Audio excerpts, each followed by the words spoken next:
This one is the notch for the second costal cartilage. This one is for the third costal cartilage, fourth costal cartilage, fifth costal cartilage, and sixth costal cartilage. The seventh costal cartilage, half of the seventh costal cartilage, it is attached to a demifacet on the lower end of the body of sternum, and half of the seventh costal cartilage is attached to the demifacet on the xiphoid process, upper part of the xiphoid process. As I have told you, in case of the second costal cartilage, seventh costal cartilage also has two demifacets. Half of it lies on the lower end of the body of sternum and half of it lies on the upper part of the xiphoid process. Xiphoid process is attached to the lower end of the sternum like this. Lower end of sternum, it forms a primary cartilaginous joint with the xiphoid process, which is also known as Xiphisternum sternum. This is a model of xiphoid process. It forms a joint with the body of sternum like this. So I repeat, body of the sternum, it has two surfaces, anterior, which is flat, and posterior surface, which is concave. It has four borders: superior border, which forms secondary cartilaginous joint with the manubrium sterni; inferior border, which forms primary cartilaginous joint with the Xiphisternum; and these are the two lateral borders, right and left lateral border. These are the notches for the costal cartilages from second to seventh costal cartilage. Now coming to the bony features of the xiphoid process. This is the model of xiphoid process. This is upper end of xiphoid process, which articulates with the body of sternum and forms the primary cartilaginous joint. This is lower end of the xiphoid process. These are two lateral borders. This one is anterior surface and this one is the posterior surface of Xiphisternum. That's all about the bony features of the sternum. Now let's begin with the muscle attachments and relations of the sternum. We'll start with the manubrium sterni. This is supraclavicular notch or suprasternal notch, which is also known as jugular notch. These are the two clavicular notches. This hole is the superior border. So, to the suprasternal notch, there is attachment of the interclavicular ligament. Then comes the two layers of investing layer of deep cervical fascia. Deep cervical fascia is the fascia of neck. As you know, we use word cervical for the neck. Deep cervical fascia, it splits into two parts to enclose this suprasternal space. Then comes the clavicular notches. To the margins of this clavicular notch is attached the synovial capsule of the sternoclavicular joint. This is the notch for the first costal cartilage, and this is the demifacet for the second costal cartilage. Now coming to the attachments on the anterior surface. In the upper part of the anterior surface, there is origin of the sternocleidomastoid muscle, which lies one on each side of the midline. Sternocleidomastoid is the muscle of the neck. We'll talk about this muscle in the head and neck region. For now, just remember the name and attachment of this muscle. So, sternocleidomastoid has origin from the upper part of anterior surface of the manubrium. The lateral part of this surface, it gives origin to the pectoralis major muscle on each side. This red color is indicating the origin of pectoralis major muscle on each side of the midline. That's all about the attachments of the anterior surface. Now let's move on to the posterior surface. The upper part of posterior surface, it gives origin to the sternohyoid muscle, one on each side of the midline. Lower part or lateral part of the posterior surface, it gives origin to the sternothyroid muscle. This red mark is indicating the origin of sternothyroid muscles. We have two sternothyroid muscles, one on each side of the midline. Now coming to the relations of posterior surface of manubrium. These relations are very important and are asked in the viva. The lower part of the posterior surface of manubrium is related to the arch of aorta. The upper part of the posterior surface is related to the brachiocephalic vein and artery. This black color is representing the arteries. On the left side, we have the common carotid artery and the left subclavian artery. The lateral part of the posterior surface is related to the corresponding lung and pleura. Now let's move on to the attachments of body of sternum. Now this is the body of sternum. Let's begin with the anterior surface. Lateral sides of the anterior surface, it gives origin to the pectoralis major muscle.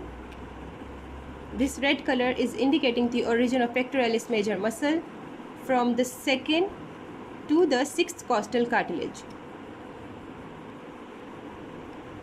As we know, pectoralis major muscle has origin from the second to sixth costal cartilages and adjoining part of the sternum. So from this point up to the sixth costal cartilage, notch for the sixth costal cartilage, this anterior surface, it gives origin to the pectoralis major muscle. Then coming to the posterior surface, lower part of the posterior surface, it gives origin to the sternocostalis muscle on each side. This red color is indicating the origin of sternocostalis muscle on the lower part of the posterior surface. This is the midline.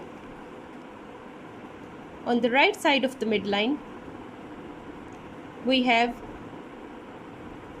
the right lung and pleura. Posterior surface of body of sternum is related to the right lung and pleura on the right side, and the left side is related in its upper part to the left lung and pleura. In lower part, the left side of posterior surface is related to the pericardium. Then coming to the lateral surface or lateral borders, the surface which lies between the two notches, it gives origin to the external intercostal membrane and internal intercostal muscles.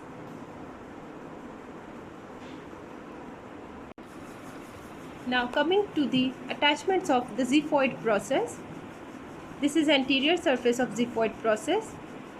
Anterior surface gives insertion to the rectus abdominis muscle, which is the muscle of the abdomen. It also gives insertion to the aponeurosis of external and internal oblique muscle. The upper end of the xiphoid process, it forms a primary cartilaginous joint with the body of sternum. This is the lower end. The lateral borders of the xiphoid process, it provides attachment to the internal aponeurosis of internal oblique muscle and transversus abdominis muscle. Then coming to the posterior surface of xiphoid process, it provides attachment to the diaphragm. If we talk about the lower border of the xiphoid process, this lower end, it provides attachment to the linea alba. We'll talk about these muscles in the abdomen. For now, just remember their names and attachment. That's all about the relations and attachments of the sternum. Now, let's have a review of the bony features and attachments of the sternum with the help of the diagram, so that it could become more clear and easy for you. This expanded part, as we have already talked about the sternum is made up of three parts: manubrium, body of sternum, and the xiphoid. This expanded part is the manubrium. Manubrium has two surfaces, anterior and posterior, and four borders. This whole one is the superior border. This is inferior border, which is forming a manubriosternal joint.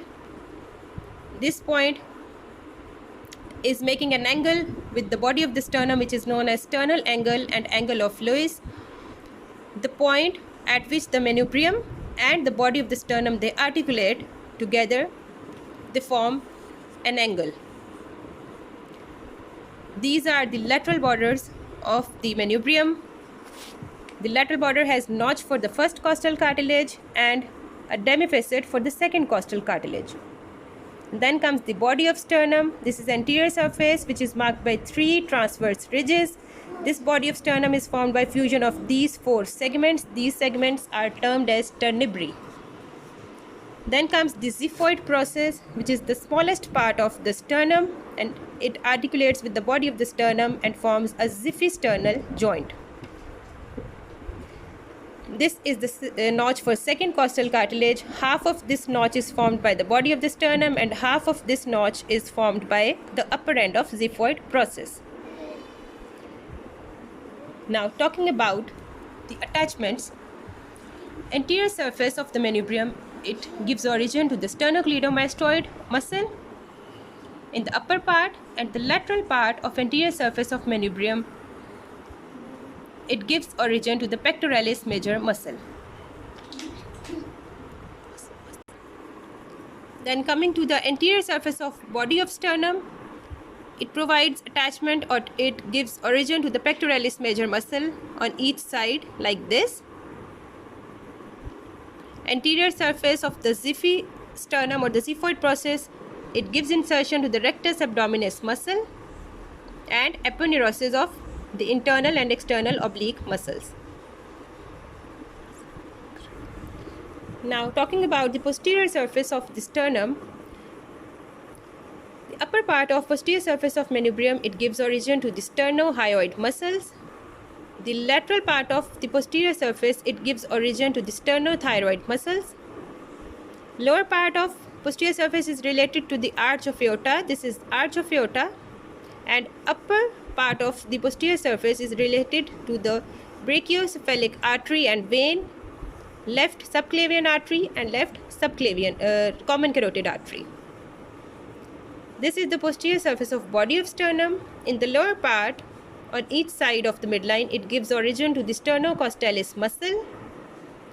Whole of the right side of the posterior surface is related to the corresponding right lung and pleura. Upper part of the left side of posterior surface is related to the left lung and pleura, and this lower part is related to the pericardium. That's all about the attachments and relations of the sternum. Thank you.